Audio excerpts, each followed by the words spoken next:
Bien, enfant, j'étais un enfant des VHS, donc j'écoutais beaucoup et très souvent les mêmes films. Je les réécoutais, donc j'avais une fascination pour ça. Plusieurs souvenirs des premiers films que j'ai vus au cinéma, mais aussi particulièrement un film où on pourrait dire comme le cinéma américain est venu à moi.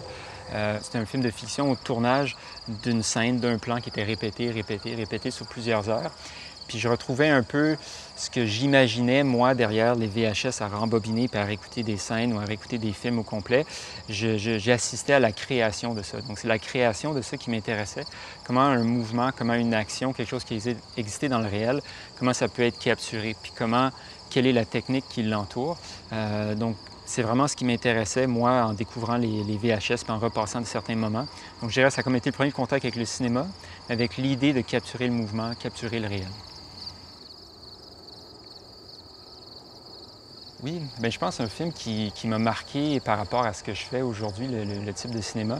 C'est un film de 2009 de Denis Côté, Carcasse. Un film qui m'a surpris, je ne savais pas à quoi m'attendre, mais il m'a surpris aussi pour les multiples pistes qu'il emprunte. Puis la façon qu'il a de nous amener quelque part, puis à certains moments de tourner à 90 degrés ou à la croisée des chemins, puis d'aller ailleurs. C'est définitivement le côté de la production plus que la post-production, quoique la post-production, j'y trouve le plaisir par la suite, mais c'est plus laborieux. Donc, je disais la production pour la recherche, la mise en place, les contacts, les conversations, tout ce qui est comme la pré-production, si on veut. Puis jusqu'à la production où là, on apporte les caméras, on apporte les micros, le film est en train de se faire devant nous. Puis il y a quelque chose aussi quand je tourne en pellicule d'un peu où là, l'adrénaline embarque parce que je ne peux pas tourner beaucoup. Donc là, on ne sait pas des fois si c'est bien capturé. Donc il y a comme un peu cette adrénaline-là qui est presque sportive, là, vraiment qui m'habite et qui m'anime. Puis après, quand on arrive en montage, là, des fois, c'est des décisions difficiles. Des fois, il y a des complexités, il y a des difficultés qui apparaissent. Donc c'est un peu plus dur le début du montage. Donc je dirais le montage, ça prend du temps avant que j'ai du plaisir. Mais ça l'arrive. Mais c'est définitivement le moment où j'ai toujours du plaisir, c'est de la mise en idée jusqu'à la production où là, les choses se passent devant nous puis on les aperçoit. Là. Ouais.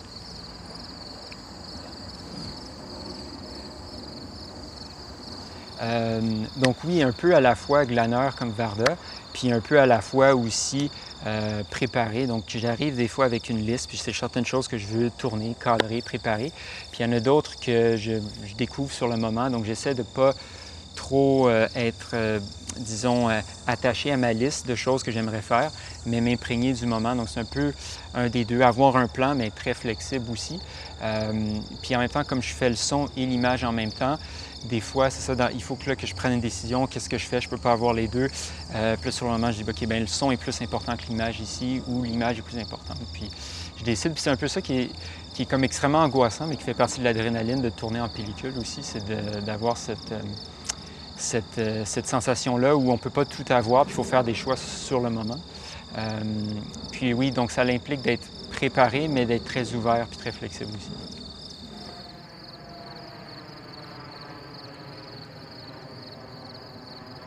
La façon que je tourne mes choses et je classe mes trucs, mes rushs, comme je le fais en différents moments, différents blocs de tournage, différents contrats de travail, etc., c'est un vrai fouillis, là. C'est vraiment un fouillis. Moi, ça me prend du temps toujours quand je reviens dans le projet puis je monte. Puis c'est pour ça que c'est difficile de trouver, OK, où sont les choses, comment sont les choses. Donc ça, c'est très difficile. Puis deuxièmement aussi, c'est qu'il y a comme un processus où je monte les images, là, je les regarde, je les regarde, je les regarde, j'écris un bout de texte. Puis là, ensuite, je remonte les images. Puis là, je regarde encore les images. Puis là, je me dis non, le texte n'est pas bon, il faut que je le refasse. Donc, il y a comme un processus où il faut que je monte les images pour trouver comment écrire le texte. Puis des fois, le texte est déjà écrit. Je dirais, c'est ça. Si je n'avais pas fait du cinéma, il y aurait certainement eu un parcours pour moi en musique, sauf que j'avais peut-être l'intérêt, mais je n'avais pas la technique, peut-être pas la technique rythmique. Donc j'ai un peu abandonné ça. Mais pour moi, c'est toujours là. Puis c'est un peu ce qui me permet des fois de débloquer certaines choses au montage ou des fois d'avancer certaines pistes.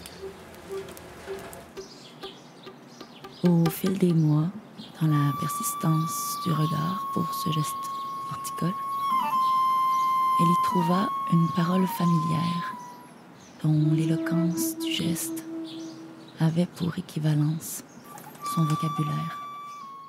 La parole prend beaucoup de place. Comment je pourrais l'approcher? Parce que ma voix, c'est vrai, il y a la voix des autres, il y a la mienne, il y a tout ça qui est tissé ensemble. Il y a beaucoup d'instruments à vent aussi, hein, qui sont comme des... Notre voix est un peu comme un instrument à vent. Donc, il y a cette relation-là par rapport au souffle, par rapport aux mots, par rapport à la limite entre les sons des mots, les sons des instruments, la limite entre le signifiant, le signifié de ces choses-là, comment une mélodie apparaît juste simplement dans la façon qu'une personne parle. C'est tout ça qui est à travers la parole, à travers les mots. Est-ce que l'avion me...